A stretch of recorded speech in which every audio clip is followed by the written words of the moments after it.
ojúmọ́ ti mọ́ lónìí o, ojúmọ́ ayọ̀ ló mọ́ gbogbo wa. Adùn oyin ló wọnú ayé wa, torí olóríire ẹ̀dá èèyàn tàbí sáyé.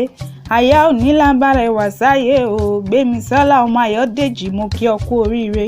Ìwọ tó lódùmarè fẹ́, owó Olúwa ló dá ọ sí tó fi ṣayẹyẹ lónìí. Ìbà ló yarúgbó ọjọ́, ọba tó ṣe yìí fún wa. Èdùà àwa gbọpẹ́ tá a mú wá o, torí Gbémisọ́lá ọmọ Ayọ̀dèjì la ṣe fọpẹ́ f'Olúwa. Ọba ìtáyé bí ẹni tẹ́ni, ọba ìtẹ́sọ̀mọ bí ẹni táṣọ, múnimúni tẹ́nìkan ò lè mú, gbanigbani tẹ́nìkan ò lè gbà. Adùnbárin adùnbádúró, agbéniró agbéniga.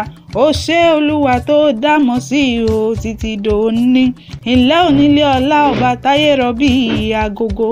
Gbémisọ́lá máa gbóhùn ẹnu mi, ṣe bó ti mẹ́ni kọrin ewì sí ọ létí, ṣe bó ti mọ̀ pómi dán akéwì mákẹ́ta ná. Ọba Olúwa ní fún mi ṣe, onílọ́jọ́ bí rẹ arẹwà Gbémisọ́lá.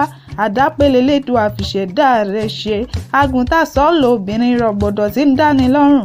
Ó káre jàre ọmọ wọn nílùú Ìyàrá, ìwọ lọmọ Ògìmágbè lílù kẹ́ wọ́n gbé gẹ̀gẹ̀ joyè. Ọmọ elékùrọ pọ̀npọ̀ nímọ̀nì, ọmọ amẹ́rùnjẹ tó àmẹ́po yanrun nù, ọmọ onígi òǹlà lédè, ọmọ olówó pajabú. Ilẹ̀ tolúwa làṣẹ ọmọ làbákẹ́, ó ti ṣọdún eléyìí wá ṣẹ̀mí lọ́lá ọba mi òkè. Wá ṣọ̀pọ̀ ọdún láyé, ìwọ ò ní báráyé fọwọ́ tì. Ire lójú owó ń rí, ire ló máa rí. Ojú oró ní lékè omi, ọ̀ṣíbàtà ní lékè odò.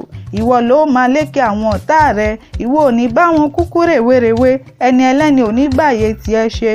Orí ni ò ní dìrù láéláé, iwájú ló máa lọ. Happy birthday to you. Happy birthday to you.